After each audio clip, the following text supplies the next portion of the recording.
Hi everybody, it's Sally Ann Armitage at Next Chapter. I wanted to put a video on about self-reflection. I know this might be useful for the people I work with, my supervisees and my students, but I also wanted to make this video public so that it can help all sorts of different people, especially useful maybe for people who work with people, but frankly can be useful to anybody. And I'm going to talk to you a little bit about why self-reflection is so important. So let's continue for now.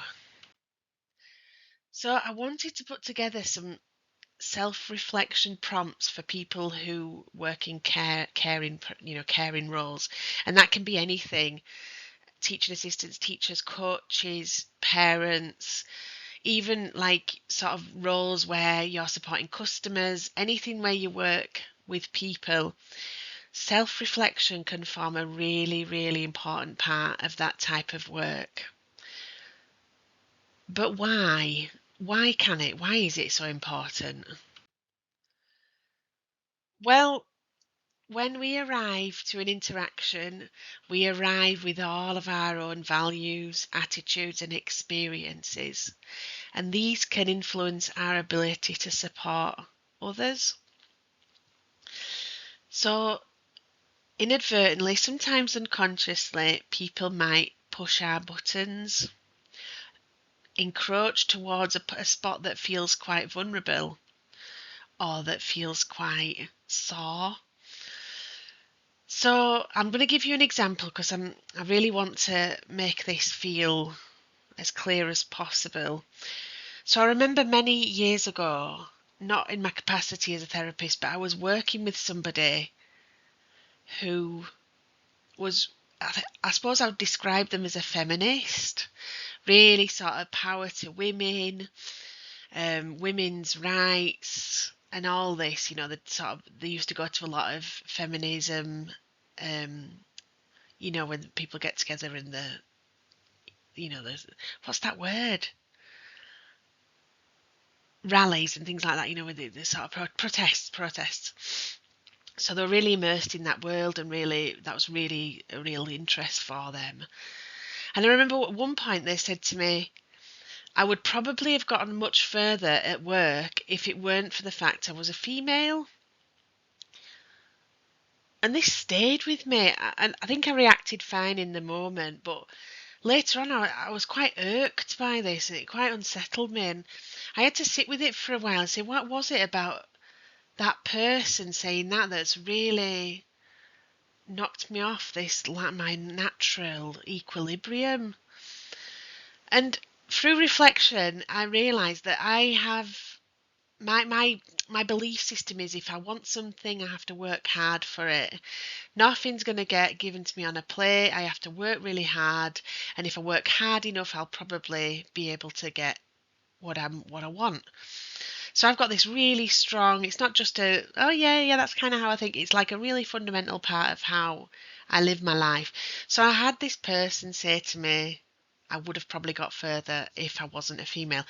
And I think the reason why that pushed my buttons is that I found it very difficult to get my head around the fact that something could potentially be impeding my progress. Something outside my control, such as being a female, could be impeding my progress, impeding my success.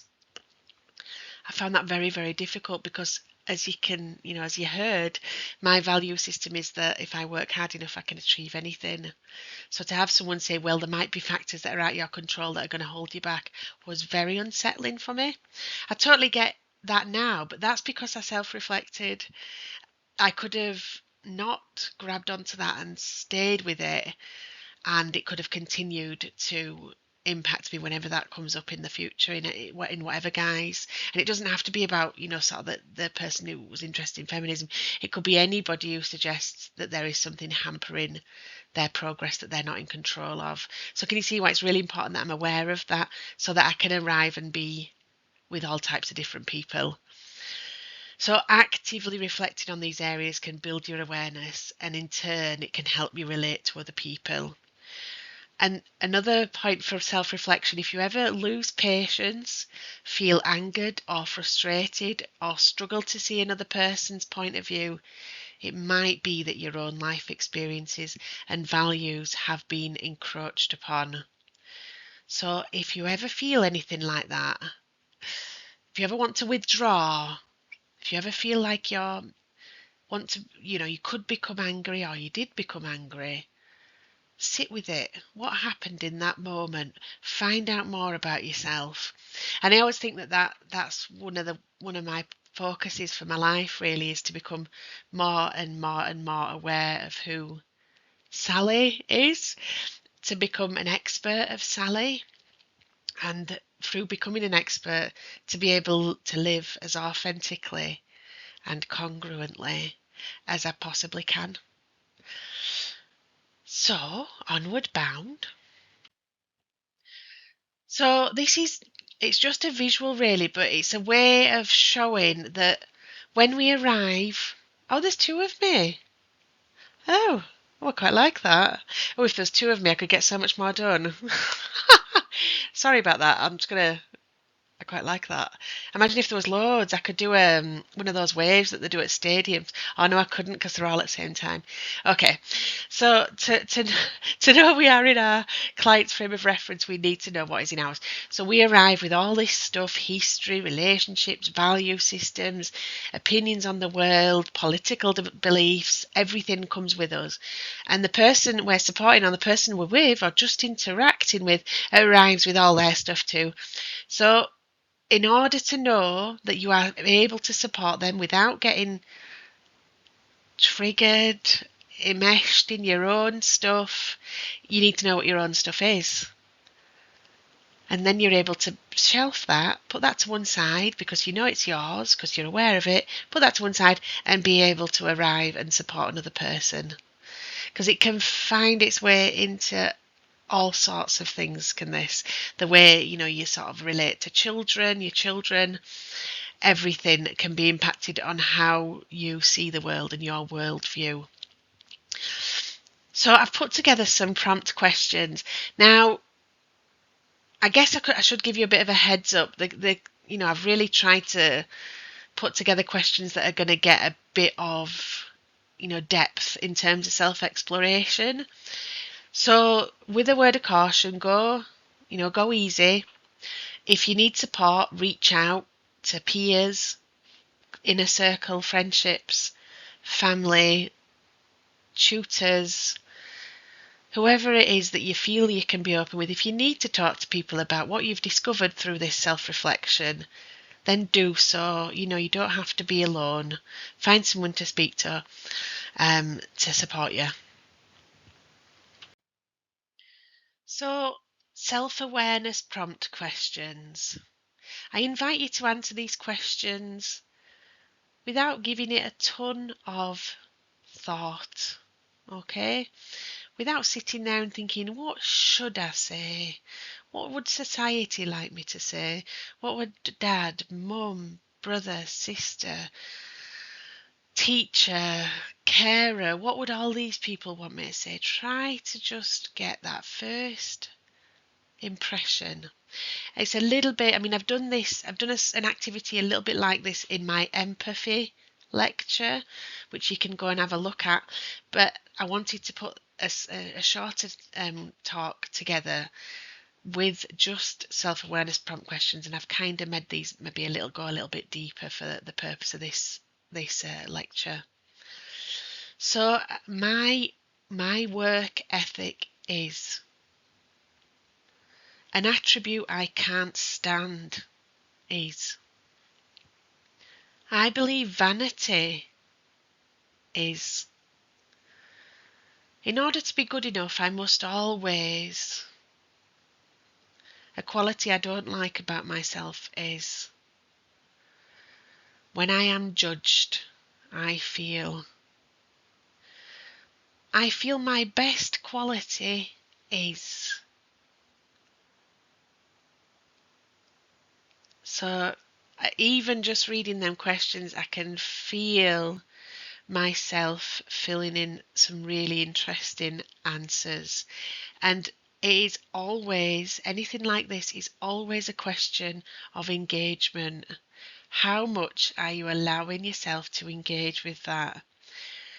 Are you going, my work ethic is, yeah, you can, work as much as you can, but it's not everything. If you're giving flippant, surface answers, you will get surface results from doing this. So what is your level of engagement? And I've read something about this. I did a master's degree a couple of years ago. I finished it a couple of years ago in psychotherapy, and I think it was through the research for putting together my final project. But somebody, I wish I could tell you who, wrote about how everything is a question of engagement. Like you could get 10 people and say, read this book. And all 10 people would read this book.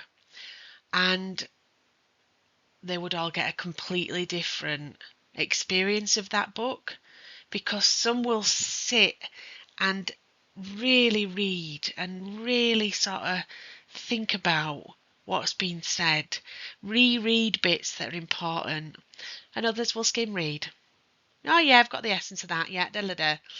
So it's a question of engagement, and I invite you to engage with life. As Brené Brown said, engage. It's a question of living wholeheartedly and arriving at experience, difficult experience and positive experience, arriving and being transparent with how it is to be in that moment. So those are my self-awareness prompt questions. I hope you found them useful. I could come up with an awful lot more, but I hope those ones are useful. I All the YouTube stuff applies. I'm sure you've heard it before, but I am hoping to build this channel. I am going to be adding videos regularly, so please do comment below, subscribe to this channel, and like this video. I really hope you're all right and you've got, you're coping all right with whatever life's throwing at you. And I will see you very soon. Okay, bye bye.